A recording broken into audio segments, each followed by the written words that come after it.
Are you planning to end an employment contract of undefined duration of one of your staff members in Belgium, but you don't know where to start?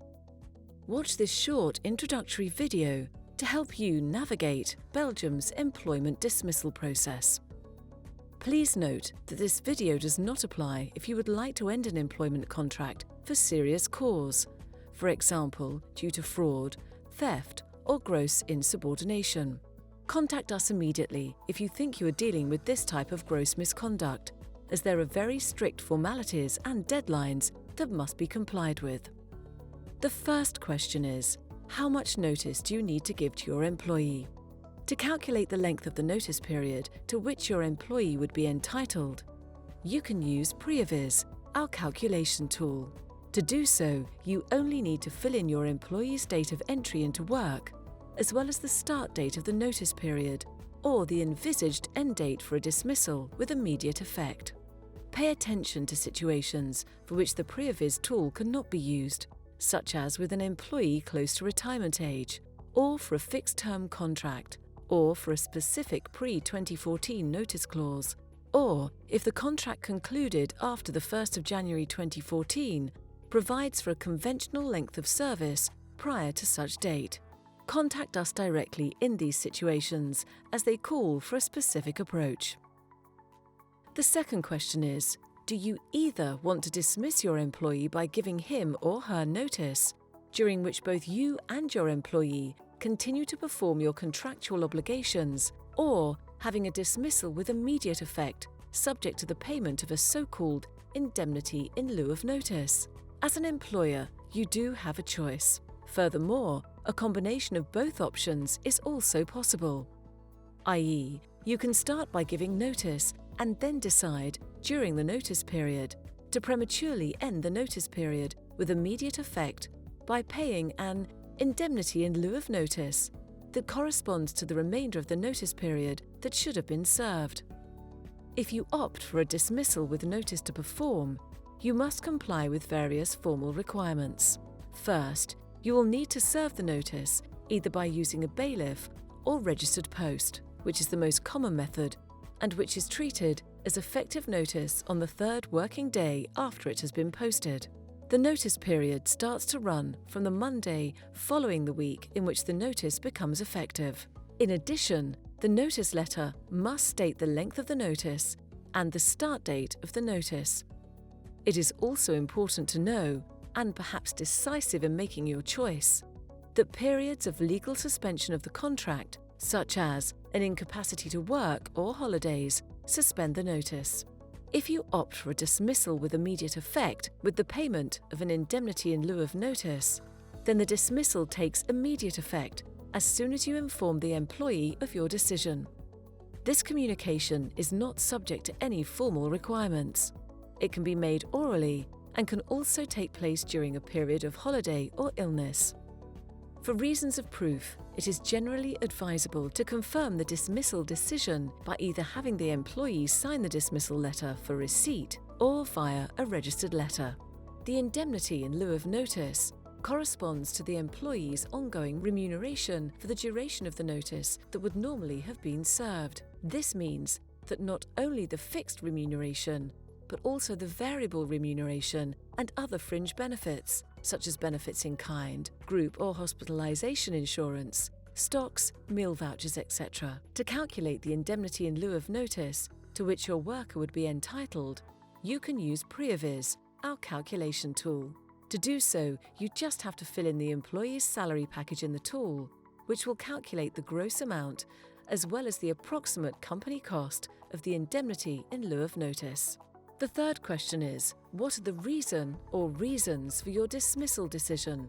For workers with at least 6 months' length of service and excluding certain specific situations, you must be able to provide the employee with the specific reasons for his or her dismissal, if the dismissed worker requests this in writing within the legal deadlines. Any employer who receives such a request must communicate to the employee the specific reasons that have led to his or her dismissal by registered letter within 2 months of receiving the registered letter containing the employee's request for that explanation. If the employer does not communicate the specific reasons, or if the employer communicates them late, then it will owe the worker a fixed civil fine corresponding to 2 weeks' remuneration. The specific reasons for dismissal must demonstrate that the dismissal is not manifestly unreasonable.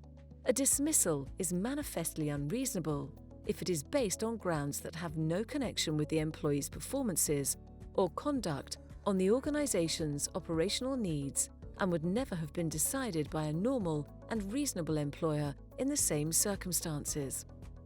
In the event of manifestly unreasonable dismissal, the employer will be liable to pay compensation to the employee. This compensation amounts to between a minimum of 3 weeks and a maximum of 17 weeks' pay. Finally, there are other important elements to consider when considering and proceeding with an employment dismissal: the existence of special protection against dismissal or a special dismissal procedure, such as for an employee representative sitting in your works council or a prevention advisor. You should also check whether there are any specific sectoral provisions providing for additional entitlements in case of dismissal, or whether the number of dismissals envisaged would exceed the applicable thresholds for collective redundancies. Check whether your employee is eligible for an outplacement program that will help him or her find a job more easily. If you use PREAVIZ, it will automatically tell you whether your employee is eligible for the general outplacement scheme. It will also calculate the cost of this program for the organization and the impact of such an entitlement on the indemnity in lieu of notice. Be aware that even if PREAVIZ indicates that no general outplacement program should be offered, it is essential to check whether the worker would not be entitled to another type of outplacement. For example, on the basis of the specific legislation for workers aged 45 and over, or on the basis of sectoral provisions. Pay attention to your employee's age. Beyond the age of 58, your employee may be entitled to a so-called unemployment scheme with company allowance, which requires the employer to pay a monthly additional allowance on top of his or her unemployment benefits, and this until they reach the legal pension age, and sometimes comes with an obligation to replace the dismissed worker. PREAVIZ already tells you if such a risk exists based on the worker's age.